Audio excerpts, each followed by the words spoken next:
here to chat about Skeleton Press. If you live or spend time in the downtown area of Kingston, you've probably seen it. You may be interested in learning more about who's behind it, how it all started, and how you could get involved and offer support. I'm Heidi Wallace-Patnode, and I'm here with Greg Tilson, who's one of the founders of the Skeleton Press. Hi. Hi, Heidi. Thanks for interviewing me. Well, let's start by asking you, Greg, how did the idea of the newspaper come to be? Yeah, it's been a few years now. It started just around the beginning of the pandemic, so way back in 2019, and initially it was a response from some folks in the Skeleton Park Arts Festival who publishes the newspaper, just wanting an alternative to the kind of the online conversations that we were seeing. We wanted to create a community building project that was more like intentionally inclusive, a broader spectrum of diverse voices. And with the pandemic, it ended up, with the successful way for the festival to pivot our programming so that we could continue to pay artists, writers, illustrators, photographers, despite not being able to meet in person. And the neighborhood and the Skeleton Park Arts Festival community has received it so positively that we just kept doing it beyond the pandemic, and now it's a quarterly publication. It's wonderful. Mm-hmm. What would you say is special and unique about the Skeleton Press? Yeah, good question. I think the thing that is most unique about it in terms of my experience with publications like this one is it's actually written for and by the neighborhood.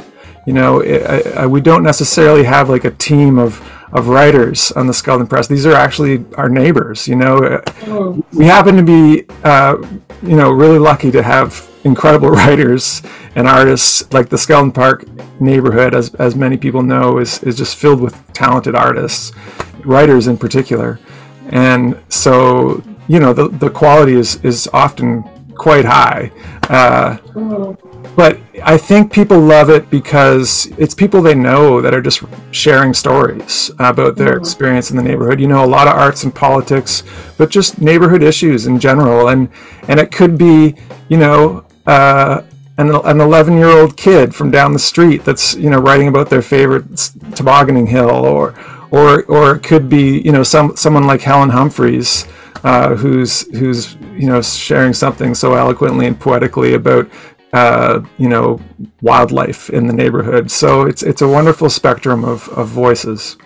Yeah, I love the idea that you can open it up and see a name that you recognize and learn more about that person and what they're into, and then the next time you can run into them, you can spark up a conversation with them. I can really see that playing out. It probably does happen that's the goal. We want these conversations to continue in person, of course, and handing the newspaper over to someone at the cafe or over your back fence, that kind of thing. And yeah, that's what we're seeing as an improvement to, again, those conversations through social media that we're just maybe a bit more polarizing, right? This seems to be including more people in our neighborhood. What was your favorite piece in the recent issue that just went out? That's always a hard thing to do. I love so many of the pieces. The last issue, the fall issue of 2023, the theme was neighborhood love. So, it was a beautiful kind of selection of just stories of maybe how people have met or how they're finding new relationships in the neighborhood. There was one spread that photographer Alan Bergeron did that was like a photo essay of friendships, and that was very popular. It was just these little glimpses into people's lives of who their friends are and how they spend time together, and these beautiful photos with these just little captions of how these people describe their friendships. So again, I think it just kind of is, especially during these times, it's I think it brought a lot of smiles to the readers' faces, and made them think about some really beautiful, hopeful relationships that exist in this neighborhood. And you're planning for a winter issue, I understand. Yes, right? that's the goal. We're in this fundraising campaign to try to raise funds to keep this paper going, to keep it free, to distribute it throughout the Skeldon Park neighborhood, and we have a couple of themes coming up. The winter issue, if we are able to raise the money, is going to be on the theme of rest, which will be really interesting to consider how we find time and space and support to rest, especially in the winter. And then again, if we're able to continue into the spring, we would like to dedicate an entire issue to kids. We want to work with neighborhood schools. We want to have kids writing and taking photographs and giving us their art. And so that will be a really special issue, like the next generation of writers and photographers, and how to give that publishing experience to the young people in our neighborhood. Yeah, I can see how that would be really exciting for them.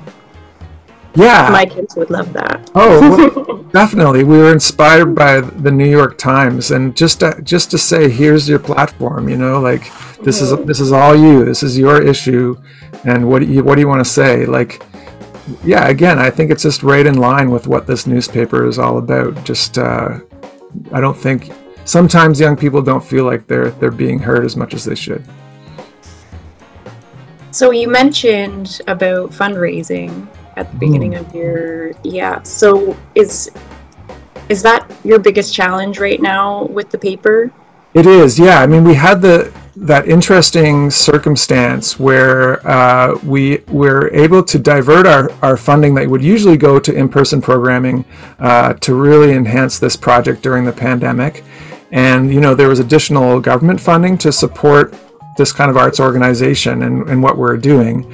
So that money doesn't really exist anymore. We're back to in-person programming. A lot of that funding that we were able to access doesn't really exist. And so we want to stay the course and avoid getting into advertising. And we really want this paper to continue to be by the neighborhood. And in that sense, we want to find what we are calling friends of the Skeldon Press. And these are people that are willing to offer financial support on an ongoing basis. We have a charitable site through the Skeldon Park Arts Festival where if we have 20 people that would be willing to donate $150 a month, that would pay for quarterly publication all throughout the year.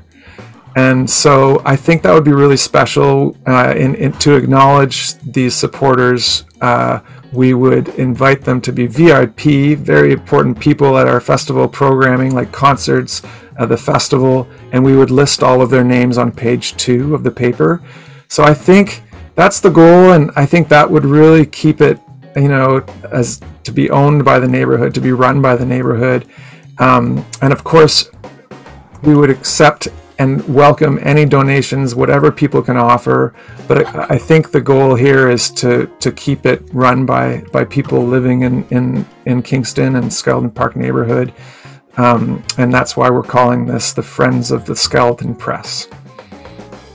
It's very nice. Mm-hmm. So I've heard you have an upcoming event on November 25th in support of the Skeldon Press. Can you talk a bit about that? Sure. So we're really lucky. The Skeldon Park Arts Festival, located in the McBurney Park neighborhood, has this great kind of community space just around the corner from the park, 89 Colburn Street, called Next Church. And we do free concerts there. And so our fall concert, it's their matinees. So this one starts, the doors are at 1:30 on Saturday, November 25th, and it features a very popular musician in this neighborhood named Charlotte Cornfield and some local special guests. So it's an opportunity to come and meet the people who run the Skeldon Press, and an opportunity to donate. Enjoy some great live music and food and beverage. And then for those people who I identified earlier as being these friends of the Skeldon Press who are committing to donating, $150 a month, they get the special treatment where they get to come backstage, and there's going to be catering by Old Farm Fine Foods, and yeah, just a way to really continue to build this team. Great. Well, I love that it's in the afternoon. I can bring my kids. Exactly. That's what this is all about. This neighborhood's all about that. Well, thanks for providing such an inspiring backstory and overview of the paper. And pleasure. If anybody wants to learn more about this, where would you suggest they go? I think that the easiest thing to do right now, again, the publisher of the Skeldon Press is the Skeldon Park Arts Festival.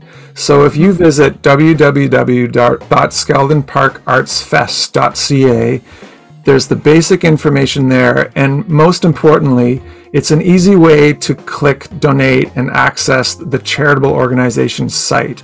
And that's where you can, make a one-time donation for whatever amount you're comfortable with, or you can sign up for the Friends of Skeldon Press monthly donation. And it's important for listeners to know that the tax receipts are just auto-generated. So it's a great opportunity to receive a charitable receipt for your generous donation. So great. Okay. Sounds easy. Yes, I hope so. I hope to see everybody, including you, Heidi, on November 25th at the Charlotte Cornfield concert, which is all proceeds to the Skeldon Press newspaper. If you live in the Skelton Park neighborhood, I understand you get the newspaper delivered right to your door, right? Right. But if you're not lucky enough to be in that neighborhood and you're still curious, how can you get one? Right. So again, quarterly, over 6,000 copies are distributed for free, and it's the Skeldon Park area, which includes parts of Williamsville and the Inner Harbor, but we also volunteers hand deliver, in addition to the distribution door to door by Canada Post, to places like Novel Idea, the Elm Cafe, some churches and schools, home base housing, 99 York, the Kingston Community Credit Union. So there's definitely places where you can just, if you're from away or a different part of Kingston, you can come and pick up your own copy to learn about the Skeldon Press. And then, of course, you can visit skeldonparkartsfest.ca to see both the current issue and all of our past 14 issues. And also, see the complete list of distribution sites on that website as well. Wonderful. Mm-hmm. Is there anything else you want people to know about the press, or anything else you'd like to say? Yeah, well, thank you for asking.